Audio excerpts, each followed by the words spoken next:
Hey everyone, happy Wednesday.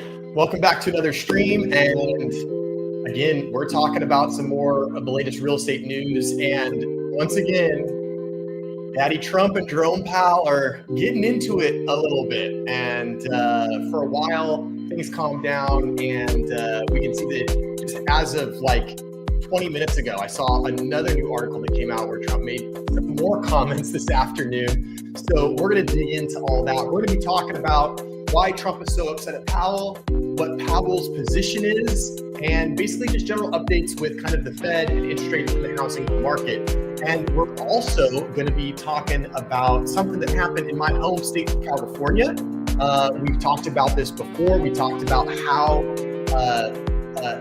local governments, states, and the federal government are going to create more housing.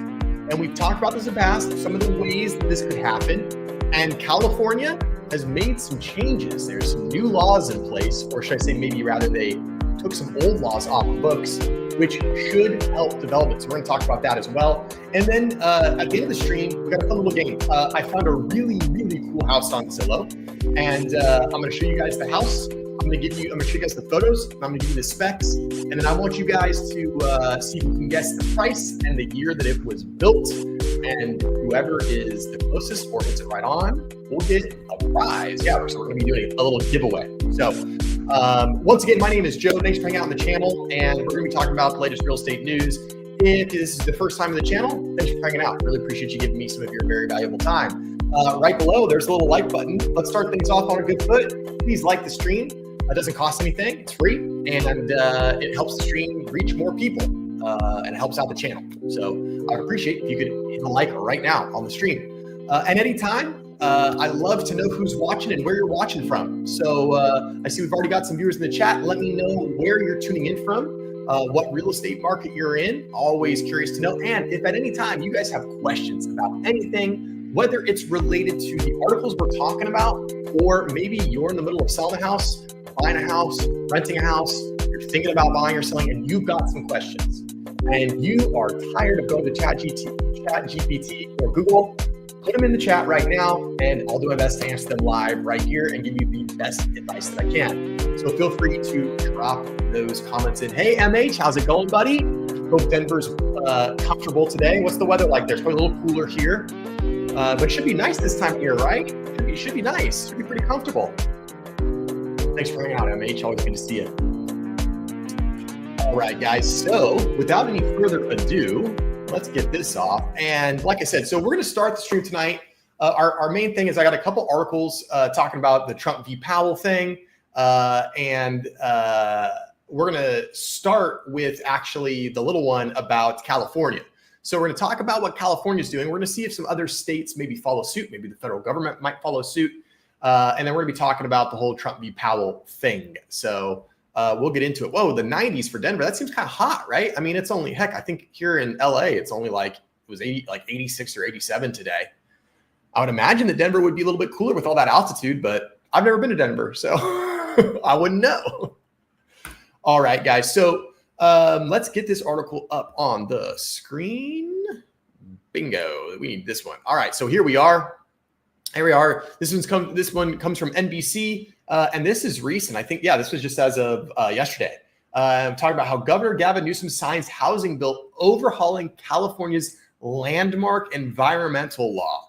And so when we were talking about how states and local municipalities and the federal government were going to sort of generate more housing, right? Because it's not easy to just generate more housing. And we've known this, and that's why we've had a very difficult real estate market for the last 5 years, ever really since COVID. That's when it really was made apparent that we have a supply issue, and we still do have a supply issue. And so one of the big things that's been the big push for the last few years is build more housing, build more housing. Definitely here in California, we definitely have a housing crisis in terms of supply, and elsewhere in the United States as well. So when we originally were talking about, well, how are we going to make more housing? You know, it's not the easiest thing to do. You can't just snap your finger and poof, more houses appear. And one of the things that was seemingly one of the more popular and common opinions that we heard is that, you know, governments, whether that's local, state, or federal, needed to lower red tape. They needed to lower the costs of just getting the approvals for permits, paperwork, things like that. And not only were the costs too high, but they were also taking a really, really long time. And time is money, right? So one of the things that a lot of people thought might happen was that they would, states and local municipalities would get rid of this red tape. And that is what's going on right here. So Newsom signed a bill on Monday night, and it's probably the most consequential housing reform in recent California history. And this has to do with CEQA. And CEQA is an acronym, and it stands for basically, it's like the California Environmental Qualifications and something Act, right? So basically what it is it's an environmental law. And it says, okay, anytime you're going to build, a house, an office building, a duplex, triplex, apartment, whatever, you have to do a CEQA, which is basically a report, and you have to get a consultant company. You have to hire them. CEQA reports are very complicated and technical, and they're expensive to do, and they take a lot of time. And the CEQA report has to, describe how is it going to affect the environment? How is it going to affect traffic? How is it going to affect the air? How is it going to affect noise pollution? All of these different things have to be demonstrated in the CEQA report before you can even get approved to build. And of course, the CEQA report was designed to help protect the environment, which obviously California is extremely famous for. But what it did do is it created a lot of increase in the cost of just building anything. And this is before you even pour concrete, hammer a nail, do anything like that. So we're going to go over this one real quick. Sacramento, California. Governor Gavin Newsom signed into law an overhaul of California's landmark environmental protection rules that he says is essential to address the state's critical housing shortage and long-running homeless crisis. The Democratic governor, widely seen as a potential 2028 presidential candidate, called the two-bill package historic. I'm going to make this a little bit bigger for you guys. There we go. Historic reshaping of environmental rules that, while initially well-intentioned, too often resulted in tangles of litigation and costly delays that strangled much needed development. And this is exactly like this in one sentence is exactly what a lot of the housing pundits were saying. It's like, okay, well, we know we need to build. How are we going to do that? Well, it takes too long to get permits. It costs too much money to get approvals, and the red tape is just too thick. There's too much litigation, and builders don't want to build because it's a headache. It's a headache. And so what they have done is they've identified that this rule had some unintended consequences, which, if anybody knows anything about government and lawmaking, that is not an uncommon thing, right? What happens is the government says, we've identified a problem, and they go, well, how are we going to fix it? They talk about it, and they go, this is how we're going to fix it, and it's going to solve it. And then that goes into place, and they realize that solution actually created another problem. And so the problem here was that we wanted to protect California's environment. It was in danger. So they created CEQA to protect the environment, but that CEQA creation created another problem, and that is the tangles of litigation, the costly delays, and just the increased red tape. So essentially, California said, okay, we are going to change this a little bit. Now, they're not getting rid of CEQA, but they're basically dialing it back a little bit. Newsom said the bills, which he signed Monday night, represent the most consequential housing reform in recent California history. We have too much demand chasing too little supply. That is true. Newsom said at a news conference, so many of the challenges that ail us can be connected back to the issue. Yep, he's not wrong about that. Once known for stratospheric growth, it is possible the nation's most populous state could lose a handful of U.S. House seats in the 2030 census because population has been shifting to states like Texas and Florida, where the cost of living is more affordable. And with about 18 months left in office, the term-limited Newsom is also looking to bolster his legacy by attempting to tackle one of the state's most intractable problems, soaring rents and home prices that are out of reach for many middle-class families. And that's a great point, because if Gavin really is seriously considering about a potential run in 2028, well, helping solve the California housing crisis would be a good little thing to tote. Now, I will say that even if this goes into effect today, it's 2025. Even if he did run for president in 2028, I don't see in what world in 3 years the housing crisis will be solved. I don't see how he could campaign on that. Now, maybe what happens is this change to legislation, maybe it allows more housing starts, and some of the initial data that shows more buildings, new permits, housing starts, things like that. Well, then maybe this could give him a positive push in the I solved the California housing crisis, but it's not like it's going to be completely solved in 3 years. It's going to be a lot longer than that. In fact, around 2021, 2022, when we realized that, hey, this market is going to be crazy for a while, a lot of the pundits said, get ready for 8 to 10 years worth of this type of market, right? So we're fully anticipating in the urban areas and even into some of the suburban areas that we're going to have a supply crunch for the next still 6 to 8 years. When first seeking the governorship, Newsom said he wanted to end California's housing shortage by building millions of new homes, a goal the state appears unlikely to reach by the time he leaves office in 2027. It is difficult to predict how much activity would follow. I think the increase will be incremental rather than a boom, said planning expert Bill Fulton, former mayor in Ventura and director of planning and economic development in San Diego. He noted in an email that many other factors come into play, including financing from lenders, the cost of construction materials, and the availability of workers, which is all true. It's all very true. With the race to succeed him underway, Republicans have faulted Newsom and the legislature's dominant Democrats for doing little to control costs for everything from utilities to housing, which is true. The Democrats in California have been just getting smashed by the GOP and Republicans throughout the United States for saying, look, they can't even lower the cost of living for their own people in California. The utilities keep going up, insurance keeps going up, housing keeps going up. Are those the people that you want to run the country? Which is the Republicans' contention, right? That's basically going to be their tactic to dissuade people from supporting Newsom if indeed he does run. With a dire housing shortage, Newsom said nothing less than trust in government was on the line, the ability to produce results. It's about the reputation of the state of California, he said.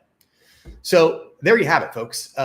Obviously, California making some headway. Maybe this is a precursor to Gavin laying the groundwork for potential 2028 bid at the presidency. We don't know. He said that he's not really interested in running for president, but then he's done some things that kind of counteract that. So we'll see what happens. And it will be interesting to see. But good news is at least the California legislature is attempting to do something to cut this red tape, to cut the bureaucracy, and to try to get some homes built in a more speedy fashion and a more economically viable action. So, all right, guys. So we are going to jump on over to, we're going to talk about Powell v. Trump. So we're going to get into the main event for this evening. As always, if you guys have any questions at any time, pop them into the chat. Always love talking to you guys. And let me know what you guys think. Let me know what you guys think about interest rates. Obviously, we know that they're high. Do you guys think that Trump is correct? Do you think Trump is correct in calling Powell too late Powell? Do you think interest rates should be lower? Let me know what you think. Or do you think Powell's doing the right thing? Powell's kind of taking the wait and see approach. Let's see what happens with tariffs and job losses and all these things. So let me know what you guys think. Let's get into the next one right now. And we're actually going to watch a video at the end of this article as well. All right, let me make this a little bit bigger so y'all can see. Boom. There we go.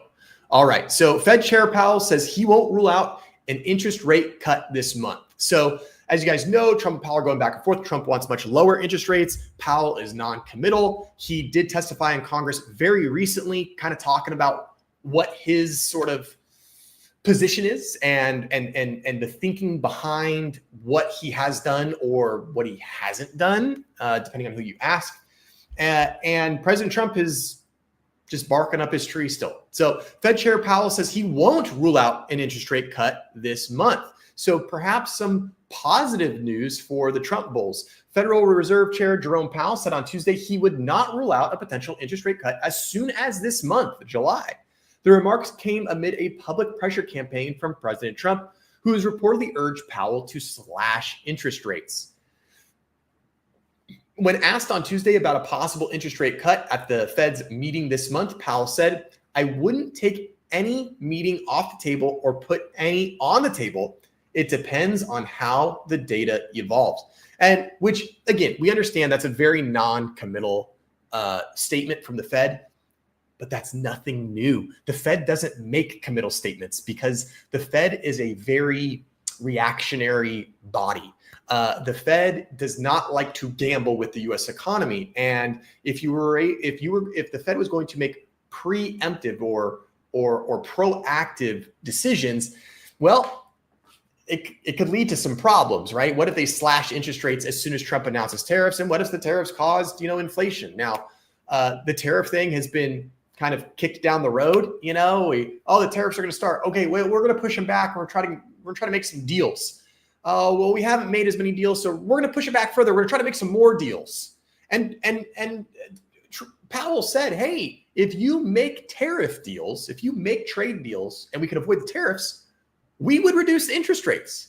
But the fact of the matter is the Fed has been very clear.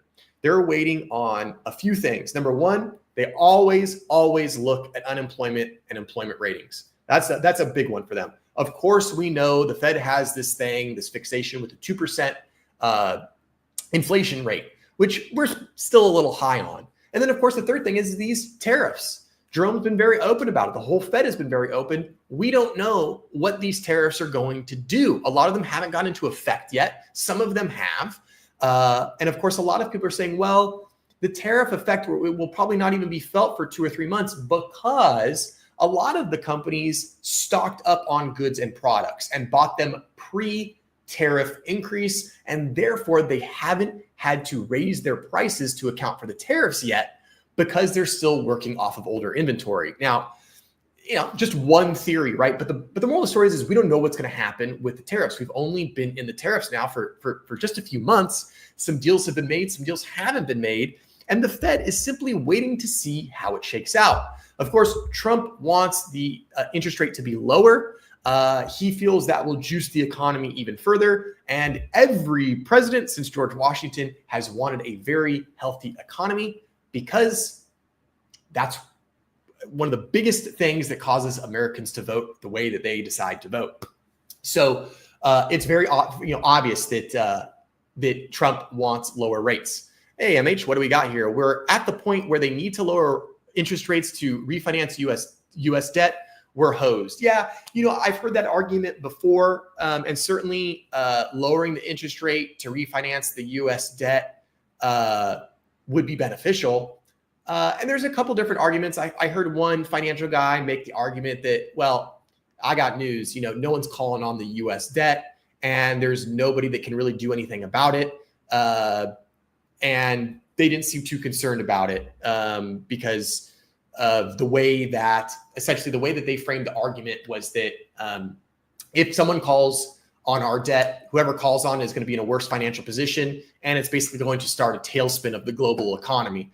I don't know if I agree with that or disagree with that, but it is an interesting theory. It's an interesting point. So we'll see. Obviously, debt 101 is refinance, get the lowest rate you can, save on interest. I mean, that's debt consolidation. That's what people are taught to do when they have high interest debt. So that's what America is facing right now. 5 years ago, treasuries were at 2.5%. Now we're in the mid fours. Yeah. 4.24, 4.25, so on and so forth. So yeah, you're correct about that. When asked on Tuesday about a possible interest, we talked about that. Speaking on a panel at the European Central Bank Forum in Sinatra, Portugal, Powell deflected a question from the moderator about challenges posed by Trump's barbed criticism. Which of course, I will say Powell is really good at that. Powell is really good at taking the criticism from Trump and just kind of going like, I know what you are, but what am I type of deal, right? Powell doesn't really engage, which he shouldn't. He shouldn't engage. It wouldn't do anything for him. And Powell has been very focused on his job and doing his job. Now, whether or not you think he's doing his job well or not, it's not what we're talking about. But it's very clear that Powell is not giving in to Trump's chest beating. I'm very focused on just doing my job, Powell said, drawing applause. the central bank remains 100% focused on its dual mandate of controlling inflation and delivering maximum employment, Powell added. The moderator then asked European Central Bank President Christine Lagarde whether she would do anything differently if she were in Powell's position. So the moderator of this forum basically went to Powell's counterpart in Europe and said, hey, what would you do if you were in this position? Let's see what she says. I speak for myself, but I speak for all my colleagues on this panel who would do the exact same thing as Jay Powell, Lagarde said, the exact same thing.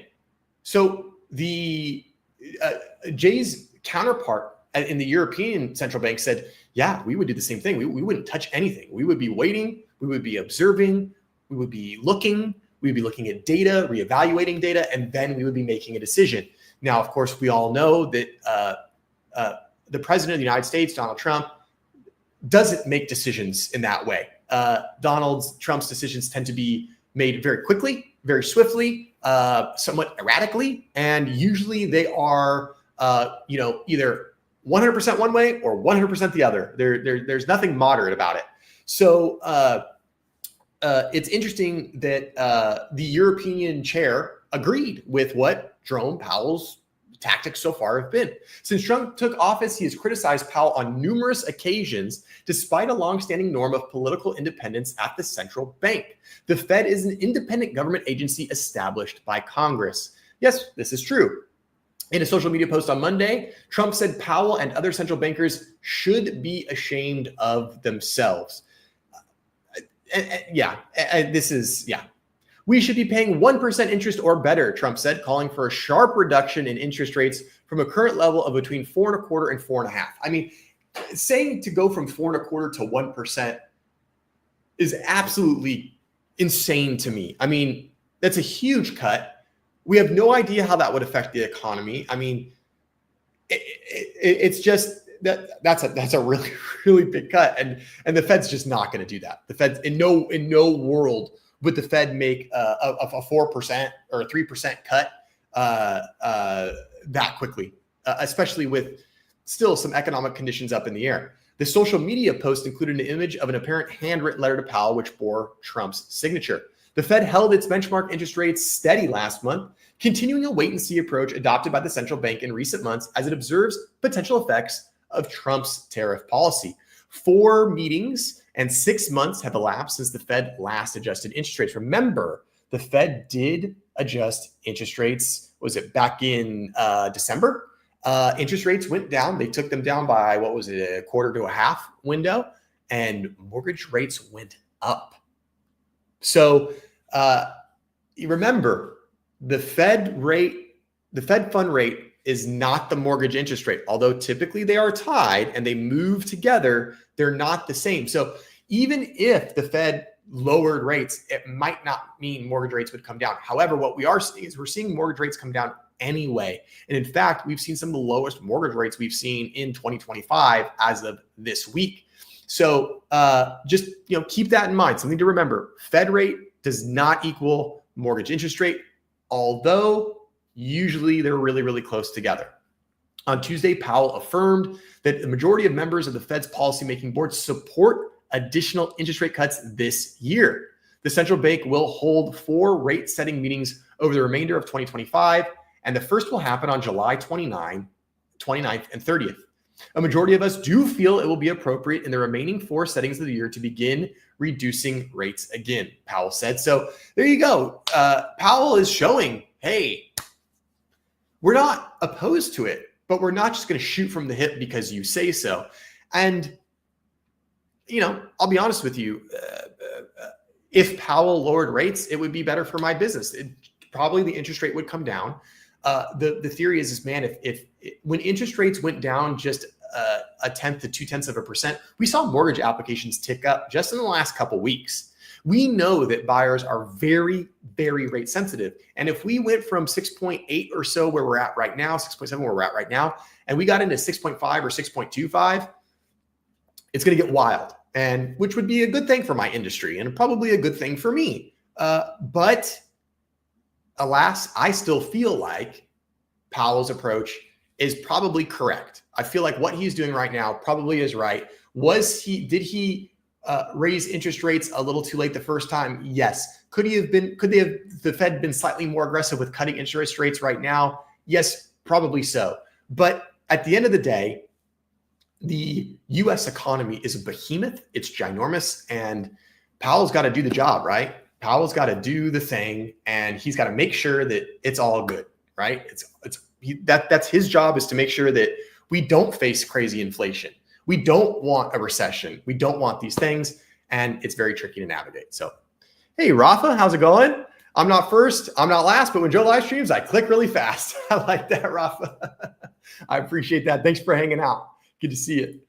All right, guys. So we are going to go on to another article. Now, the one that I want to talk about now, this one was really cool because remember how we talked about this Trump's handwritten letter? Well, we're going to see it here really quick. I wanted to show it to you guys. You guys may have seen this. It was all over the news, but we're going to take a look at this really quick. And this was just 2 days ago. Trump sends a handwritten letter to Powell demanding ultra low interest rates.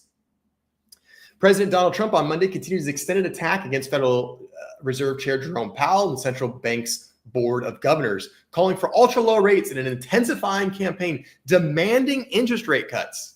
Crazy. Trump on a social media platform wrote that the Fed's board should be ashamed of themselves for allowing this to happen in the United States. Now, keep in mind, this is the same board for the Fed that navigated the United States out of a pandemic, basically avoided a serious recession. And we did have a lot of inflation, but that was more so from supply chain issues than monetary policy. So I don't know if they should feel ashamed of themselves, but I think that's a little overboard. But again, that's Donald Trump. However, officials who sit on the Fed's board aren't the only ones who vote on policy moves. That also includes 5 other regional Fed bank presidents. It's unclear if Trump meant to attack just the board or all of the Fed officials with voting power. Doesn't matter. Trump just likes to attack. That's what he does. He posted a chart ranking many of the world's central banks by the level of their key interest rate, claiming the U.S. has one of the highest. The chart included a Trump in notes handwriting that criticized Powell directly, saying the Fed chair has cost the USA a fortune. And that he continues to do so. White House Press Secretary Caroline Leavitt said in news conference Monday that Trump sent the chart to the Fed. The board just sits there and watches, so they are equally to blame. We should be paying 1% interest or better, Trump said in his social media post. Yikes. MH. That and dumping $3 trillion in the economy. Yes, that's a good point to bring up, MH. That's a good point. And, there's obviously varying points, varying opinions on that. What do you do when the government tells everybody to stay home for 6 months? You can't just let the people roast out there and fry. Something has to happen. But I think the bigger issue there is probably all the PPP scams. All of those loans for businesses during COVID, where, you just Google PPP scam and it's like, oh, this person scammed the government out of 4 million. This person scammed them out of 2 million. This one scammed them out of 10 million. It's crazy. And I think that was probably the one of the biggest issues, where we just had a ton of waste and a ton of money that didn't go where it was needed and was a huge catalyst to inflation. So why hasn't the Fed lowered rates? For months, Trump has relentlessly slammed Powell, describing it as a fool, a numbskull, and stupid person, which, let's just remember, who appointed Jerome Powell? Does anybody know? It's the president that appoints the Fed chair. And Mr. Powell was appointed in 2016 by President Trump. So it's kind of interesting. Obviously, it's one of those things where sometimes people hire people for a job position, they realize they were wrong. And maybe that's what Trump's thinking right now. But Trump is the one who hired this fool, numbskull, and stupid person. So maybe there's some blame to be had on himself. I don't know. Trump's disdain for Powell, who he himself appointed in 2018, stretches back to his first term as president, all centered around the Fed not lowering borrow costs to Trump's liking. Trump has said the federal government is stuck paying massive interest rate payments on its debt because the Fed hasn't lowered rates. Leavitt said that the American people want to borrow money cheaply. They should be able to do that. But unfortunately, we have interest rates that are still too high. And here it is. So this is the note that apparently went to Donald Trump. Interesting. So here you can see, so these are the world central bank rates, right? And here's the United States down here, 35th with 4.5%. And you can see all these other nations and countries that have different rates than we do. And here you can see his writing directly to Jerome, which is interesting. I will say this. President Trump has better penmanship than I thought. That's pretty good. That's pretty decent. I mean, like, it's all kind of like straight. It's pretty good. One thing I don't get is I've never understood his signature. This says Donald Trump somewhere. Maybe his middle name is in here. I don't know. But that's I've never understood his signature. It looks like there's a ton of M's in his name, but like there's only one M in his name. So I don't know. But this is the letter that was circulating. Could you imagine? I mean, the president doing this and then having his press secretary hold it up in a press conference and just publicly roasting the Fed chair, which is not normal to happen. I mean, it's pretty crazy when you think of it like that. While some central banks, such as the European Central Bank and the Bank of Mexico, have lowered their benchmark lending rate a few times this year, the Fed has not. One big reason for this is the major policy shifts since Trump took office. Officials have said they want to see how those changes affect the economy first before considering further rate cuts, which to me seems like a very reasonable and viable tactic and position to take. After all, President Trump made a ton of changes to tariffs, to trade, to the economy, and he just passed the big, beautiful bill or whatever it's called now. And, you know, it's only been 6 months or so since Trump has actually been president, and a lot of the policies that he made haven't even gone into effect yet. So of course the Fed's going to say, let's see what the result is, right? It's almost like if you were making dinner and you seasoned your dinner, right? You know, salt, pepper, garlic, whatever you put in there. And you were just like, you know what? I'm not even going to taste it. Let's just add more salt. It just needs more salt, but I'm not going to taste it first. That's kind of what Trump is asking the Fed to do with the federal economy, you know, just saying, hey, let's not see what happens, just reduce those rates, which, you know, might not be a good thing. So let's see. Yeah. Powell, for his part, has avoided responding to Trump's harsh criticisms, knowing that the Fed is only focused on successfully taming inflation and preserving the labor market's health. Central bankers don't consider the government's finances when determining policy moves. You didn't like that one, MH? Well, what would be your analogy? What would be your analogy, MH? Hit me with something if you didn't like that one. The Fed leader told Senate lawmakers during a June 24th hearing that we don't take into consideration political factors when setting rates, which is exactly what they should do. That's the whole point of having an independent central bank, is to make it so that they are not affected by these political remarks, claims, who's voting for what, all this stuff. The idea is to keep them completely independent so that their one job is to just focus on the finances of the United States.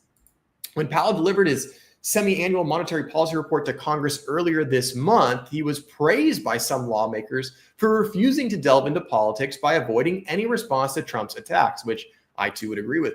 Powell's apolitical, data-driven approach has been praised by other central bankers around the world too. Now, it is important to remember the source of the article, which is CNN Business. And as a lot of people know, CNN and Trump are like oil and water. They do not get along. So I'm not surprised to hear this article really pump up Powell's position, right? After delivering welcoming remarks for a central banking conference in Sintra, Portugal, ECB President Christine Lagarde, talked about how Powell epitomizes the standard of a courageous central banker. Powell is going to participate in a moderate discussion on Tuesday at the conference, which was yesterday.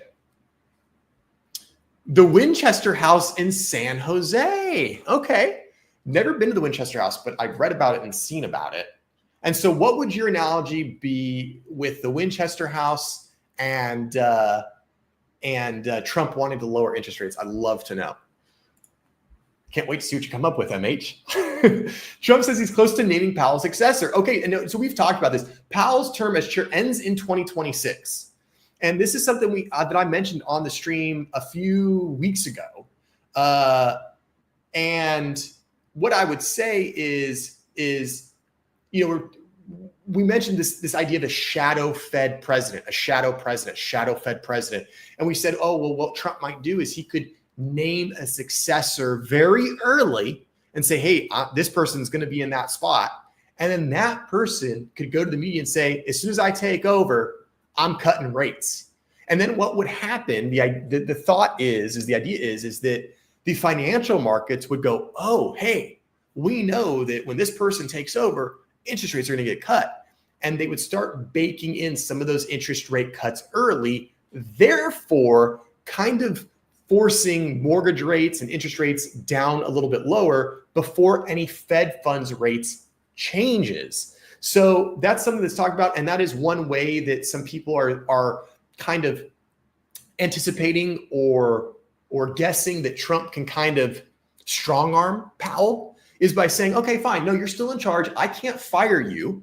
I can't get rid of you unless you have a gross misconduct of service, which I got news they're trying to nail him on in the article that I just saw, like right before I went live. I'm going to pull that up after this one. It's short and it's very interesting. Unless Powell does something very, very wrong, he can't be fired. And so a lot of people were saying, oh, well, Trump's going to do this shadow presidency where Trump's going to say, okay, yeah, Jerome's got the job. I'm not kicking him out. But as soon as he gets out, we're putting this person in and we're already telling you what the plan is. And the hope is that the economy and the economic markets would react to that. So that's one way that people think that, boom, this is Trump could try to, I don't want to say force Powell to do something, but could sort of strong arm him and saying, okay, fine, this is how I'm going to circumvent what you're doing. Powell's term as chair ends in 2026, but Trump has said he will announce his pick for the next Fed leader imminently. Presidents typically wait until the final few months of the incumbent Fed chair's term to announce their nominee. So if Trump proceeds with naming his pick as early as this summer, it would be an unprecedented development in the Fed's 111-year history. Whomever Trump names would effectively be acting as America's shadow Fed chair. And if this person proceeds to challenge the views of the current Fed chief, that could confuse financial markets, weaken the dollar, and push up long-term interest rates, according to experts. Yes, whenever the global finance sector feels like there is some friction with the Fed and the president, or just sees like these glimpses like, oh, hey, like America's financial system, which has been like the bedrock of global economy for like 100 years, like, ooh, there's a little trouble, like the waters are a little choppy. And what does that do? Uncertainty. It creates uncertainty. And what do we know about uncertainty? When things are uncertain, people start doing weird stuff with their money. They pull it out, they move it other places, they invest differently, they don't buy things, stuff like that. So it's very, very possible that that type of thing could happen because the international finance community could say, God, it's getting to be a mess over there with the shadow Fed president, the current Fed president, and Trump demanding lower rates. We're going to divest in some of our U.S. investments because we don't know what's going to happen. And that would push interest rates up. There are already a handful of contenders for the top job at the Fed: Treasury Secretary Scott Bessent, Kevin Warsh, a former Fed governor, Christopher Waller, a current Fed governor, Kevin Hassett, the director of the White House's National Economic Council, and David Malpass, whom Trump in his first term nominated to helm the World Bank. In a Fox Business interview that aired Sunday, Trump said, we're going to get somebody into the Fed who's going to be able to lower interest rates, which, that does make me a little bit nervous. Again, lower interest rates, good for my business if mortgage rates come down. But we shouldn't just stick someone in there that's just going to lower rates because that's what you want. We should stick someone in there that's going to lower interest rates because that's what the data says and that's what we should do. I would have, if Trump would have said something along the lines of, we're going to get somebody into the Fed who's going to be a little bit more open to cutting interest rates sooner. Okay, a little bit more tactful. But just to say, we're just going to put someone in there who's going to cut them does make me a little bit nervous. When asked on his thoughts about Warsh's Fed chair, Trump said, Kevin is very talented, but I don't know if it's going to be him. But he's a very talented guy. He wouldn't be doing what Powell is, Trump said. So interesting stuff. I do, like I said, I want to go, let me switch over here because I just emailed myself this article because I want to put it up here. And this one is recent. This one is as of 7:57 p.m. Eastern time today. So this is just as about 2 hours ago that this broke. So we'll get this back up on the screen. Here we go. Trump tells Powell to leave. Just leave, bro. Just get out. Federal Reserve Chair Jerome Powell listens during an open meeting of the Board of Governors at the Federal Reserve Chair at the Federal Reserve June 25th, 2025 in Washington. Here we go. The big story. Trump says Powell should resign immediately. President Trump on Wednesday called for the Federal Reserve Chair Jerome Powell to resign after the overseer of Fannie Mae and Freddie Mac called for Congress to investigate Powell over past comments to lawmakers. Okay, guys, remember how I said that Powell can only be fired if there was some really egregious misconduct, lying to Congress, inappropriate action, some type of very just outrageous grievance would have to occur. Well, get ready. Too late. He just calls him too late now. Too late should resign immediately, Trump posted on Truth Social using his nickname for Powell. Trump also linked to an article from Bloomberg News detailing comments from Federal Housing Finance Agency Director Bill Pulte, a Powell critic who accused the Fed chair of lying to lawmakers during testimony before the Senate Banking Committee last week. Okay, so I just told you that Powell can't get fired unless there's major misconduct. One of those things would be lying to the Senate Banking Committee, right? You're sworn under oath. Now, did Powell lie? I don't know. I don't know what he said. I don't know what the remarks are. This is the first time hearing or reading about this. Like I said, this just came out 2 hours ago. And we do know that Bill Pulte, who's the Federal Housing Finance Agency, and he's the one that oversees Fannie and Freddie, which is the federal backing lending houses. We know that he doesn't like Powell. And Pulte came right out a couple weeks ago, and about every 2 or 3 days, he doubles down on it. A couple weeks ago, Pulte came out and said, Powell's got to lower interest rates. Interest rates are too high. I don't know what he's doing. A few days after that, he got even more. Powell's terrible, very clearly being influenced by Trump. And now Bill Pulte has made this claim that Jerome Powell has lied to the Senate Banking Committee. And what they're doing now is they're trying to say, hey, he lied to you. That is a grave misconduct. He needs to be fired or he should just resign. And my thought is, and again, I only know as much as you guys know. I only know as much as what's on the screen in front of you. But my guess is that they are trying to drum up some ish. They're trying to drum up some conflict.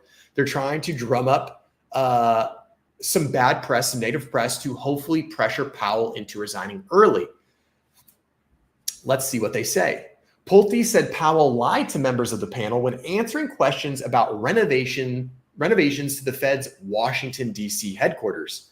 It's interesting. I mean, I don't know how Powell will be involved with renovations to the headquarters of the Fed. I mean, the Fed chair is only the Fed chair for a set number of years. It's not like they're there indefinitely. It's not like the Fed, it's not like the White House where the Fed chair lives there. I would imagine that there would probably be, some type of committee that's overseeing the renovation. I don't think Powell would be very involved in it, but let's find out. When pressed by senators on the Fed's alleged $2.5 billion renovation plan, Powell said some of the more fanciful inclusions were part of older plans and have since been scrapped.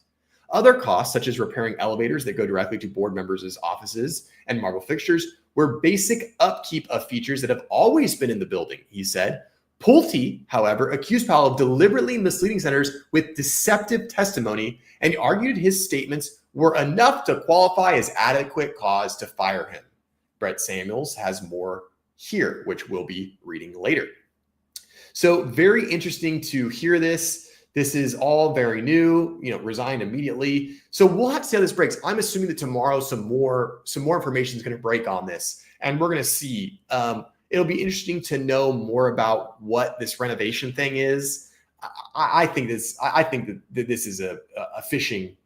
They're going fishing here. I think this is an expedition to try to find some negativity on Jerome Powell. But I don't know yet. We'll have to see what comes out. We'll have to see what information comes out. We'll have to see what facts come out, and then we'll see. But I don't know if they're gonna get what they want here, and that's for Jerome Powell to be fired. More likely, I think they're trying to just ruffle the feathers enough so that he resigns. I don't think he's going to do that. I don't think, but crazy stuff happens. Crazy stuff happens. So we'll see about that. Okay, guys. So we're getting to the last leg. We got the last segment's super fun. We're going to be doing a giveaway. So everybody that's in chat right now is eligible for the giveaway. And what we're going to do is I'm about to flash up. We got about 15 minutes left in the stream. I'm going to flash up a property that I found. Really, really cool property. And I'm going to show you guys the basic specs, square footage, bed, bath. Actually, I'm going to tell you. I'm not going to show you because you'll see the price. But I'm going to flash up the basic information. I'll tell you the bed, bath, square footage. And I'm going to give you the general region it's located in. And we're going to have two giveaways. We're going to do a giveaway for whoever gets the closest to the price. It's not Price is Right. You can go over, but closest to the price wins. And then closest to the year built will also win. And so you ask, well, what are we giving away? Well, I don't know where all you guys are located, right? This stream is going all across the world. So I have to give away something that applies to your area. So depending on where you are, you're either going to be getting a gift card to Starbucks so you can buy a coffee on me, or you're going to be getting a gift card to Dunkin' Donuts so you can buy a coffee on me. If you win and you don't have a Dunkin' or a Starbucks close to you, let me know. We'll figure out some other way. So I'm sure that you guys could use like AI or I don't know, some fancy app or something. I'm sure y'all could cheat and look this up. I'm asking you, please, on your honor system, please no cheating. Don't go looking up the house. Don't go try to find the price. Don't go bust my bubble. But the giveaway is open to everyone. It's open to everyone. But in order to be entered in the giveaway, you have to enter your guess into chat. You've got to enter. You got to type it into chat. If people tie, what I'm going to do is if two people guess the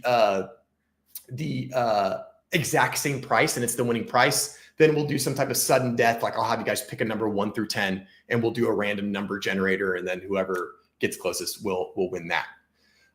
So we're going to start. Is everybody excited? I hope everybody's good. Let's get some music going. I don't have a ton of music to pick from because they'll copyright me, but what's dance pop like? No, we're going to go to my daydreaming one. This is a good one. Okay. So without any further ado, let's take a look at some wild freaking real estate, guys. Let's go. All right, here we are. Let's do this one. Nope, this one. There we go. All right, guys. So we are looking at a property here that is 4 beds, 4 bathrooms. It's 3,459 square feet.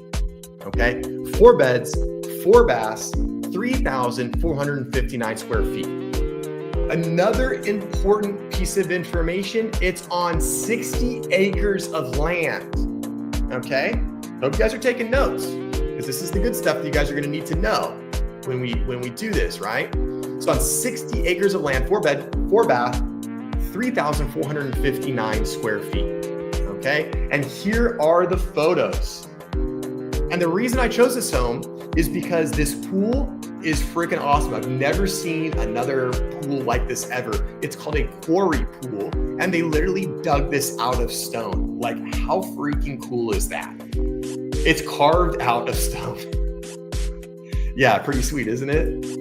It's a pretty good looking house. So this is what originally caught my eye, was the fact that we had this incredible pool. You got 60 acres.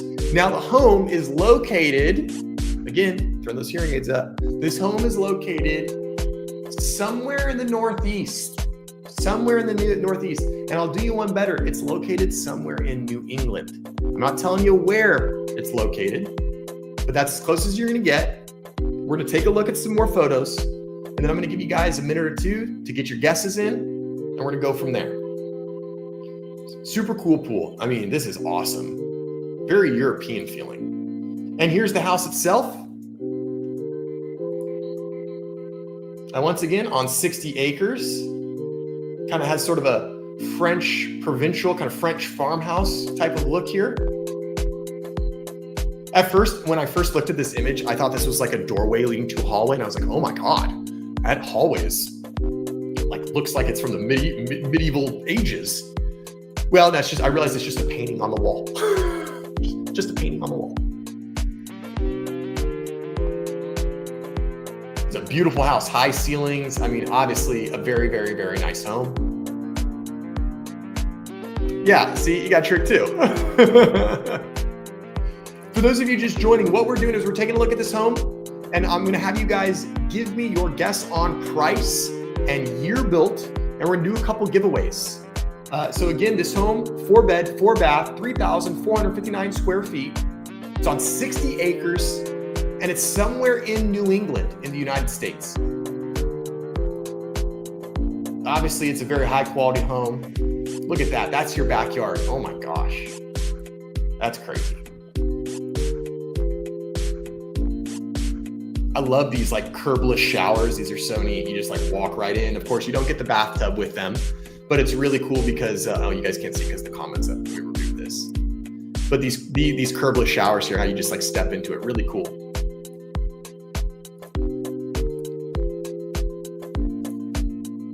Interesting how they started like with all the bedrooms. Normally you get like front of house, living room, kitchen, family room, and then bedrooms. Interesting ordering to these photos though, I've noticed.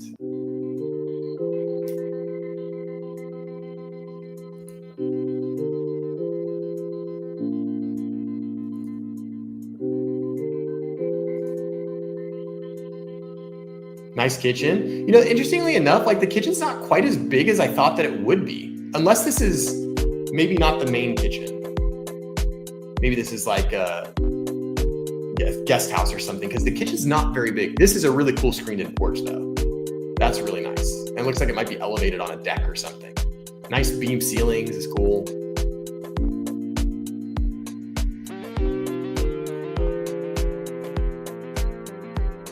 Interesting. So it looks like this is a split level and maybe the bedrooms were downstairs and the kitchen's upstairs, which is very strange. Wish there was a floor plan on this house. This is neat.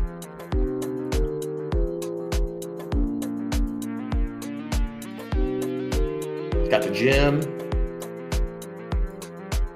4-car garage.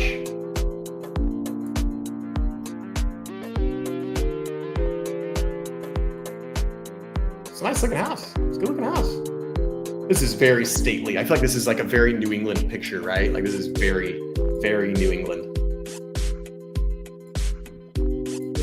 And the pool again. Okay, guys. So now it's time, and we're gonna start guessing. If there's anybody that wants to see more photos, like now is the time. And what I'm gonna do is I'm gonna put 1 minute on the clock. And we're gonna start in about 10 seconds. I'm gonna put 1 minute on the clock, and you guys start getting your guesses in. Remember, you gotta type them into chat. You have to type them into chat. And I want the price first. We're gonna do price first. And then after we get all the prices, we will do a year built. Okay, MH in with the first guess. MH in with the very first guess. He's in. We got one, or they're in. I don't know, he, she, they, them. They're in. Got about another 45 seconds to get those guesses in. Michelle thinks MH is right on it.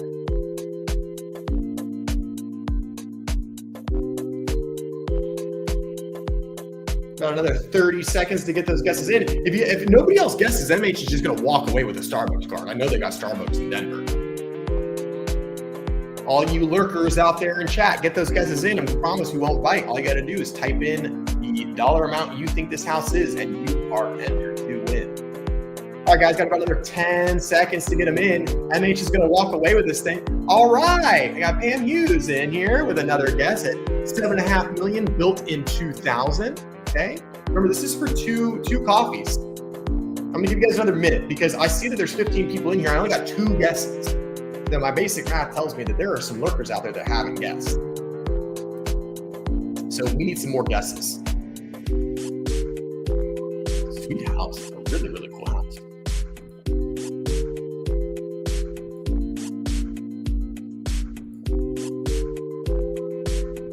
Okay, well then MH, it's your choice. If you end up winning, you tell me which one you want. I'll send it to you. All right, guys, we're gonna close voting. We only got 2 votes. So 50-50 chance. Unfortunately, a lot of my regulars aren't here tonight. No Cackleberry, and who are some of my other regulars that are here? No David Matney. Normally we get some people guessing. 20 mil in 1997. Okay.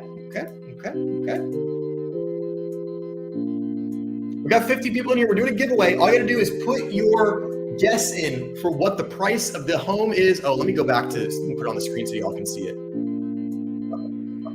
This one. Guess the price of the home. All I got to do is guess the price of the home.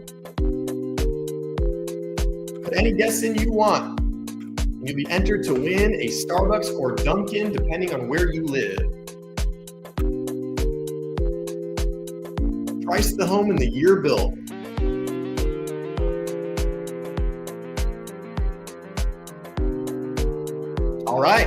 All right, we're gonna close it. Let's see, I got 20 more seconds on the clock. We'll close it right at the 57-minute mark of the stream.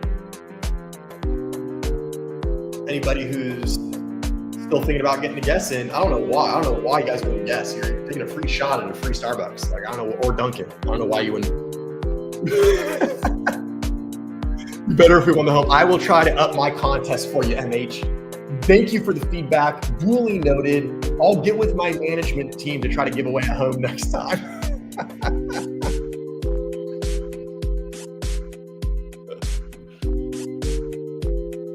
All right, guys.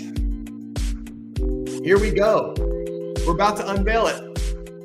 3, 2, 1. Bingo. 3.25 million built in 1957. Which means that Michelle is the winner of the year built. She hit it straight on the nose. And it looks like, unless I'm mistaken, Pam Hughes is getting the Starbucks with the closest guess. So we got 1 card going to Pam. We got 1 card going to Michelle. Yeah, right? 3.2 is a joke. I know. That's why I wanted to do this one, because I thought it would be tricky. Because it looks insanely expensive. But in reality, it's not. So let's take a look and see where it is, because now that we're here, might as well take a look. Michelle is gifting the coffee to MH. Look at that. That's a good choice, Michelle. People are going to think that we're in on it together since you are my wife and we have the same last name. We're going to think this was rigged. So MH, this is what we need you to do. MH, put my email into chat, and I want you to email me so that I have your email address, and then what I'll do is I'll send you an electronic gift card. Now, and if you want it for Dunkin', just tell me. If you want it for Starbucks, just tell me. Taxes are.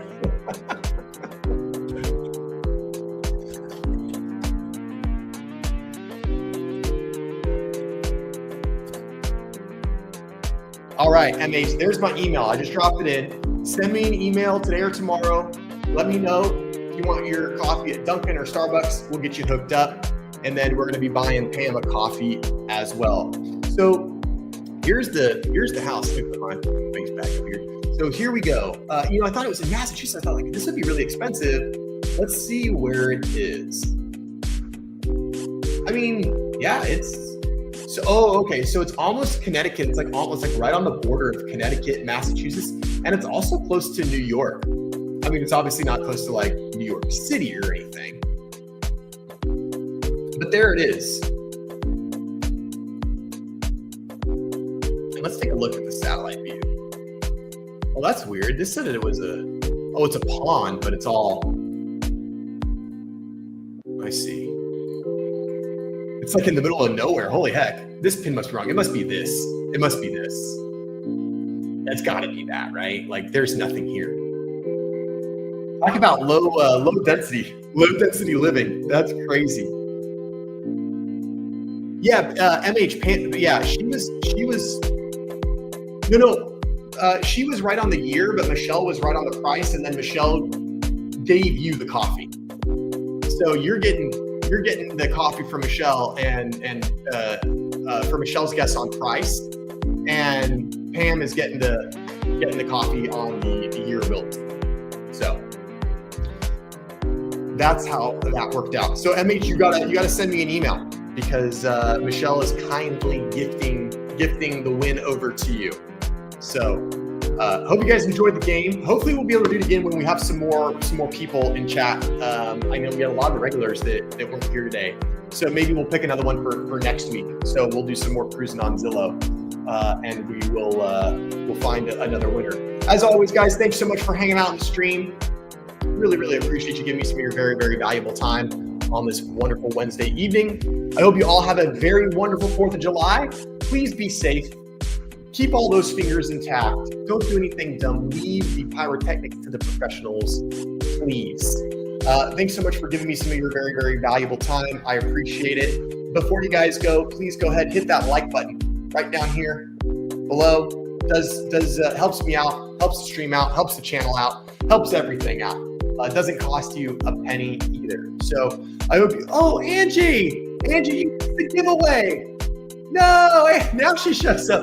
Angie, we did a little contest. It was super fun. We did a guess the price contest, and we gave away some coffee, some Starbucks. Next week, make sure you're on time because we're gonna do another giveaway. But you have to be watching, and you have to try to guess the right price. So, but hi Angie, good to see you. Thanks for stopping by. Don't worry, I still like you even though you were late. It's all good. That's all right. Next week, mark your calendar. Next week, okay? This tells me a bit about the economy. Yeah, lack of fireworks. Yeah, between fire concerns and the economy, yeah, they're nixing the fireworks. All right, guys, I'm out of here. It's dinner time for Joe. Thank you so much. Have a good 4th of July. Have a phenomenal weekend. Stay safe out there. Wait, MH is now gifting the coffee to Angie. This is great. Okay, so Angie, you were just gifted a coffee by MH because MH was gifted the coffee by Michelle, who won the contest. So Angie, it is now your coffee. Congratulations, Angie. So here, let me put mine.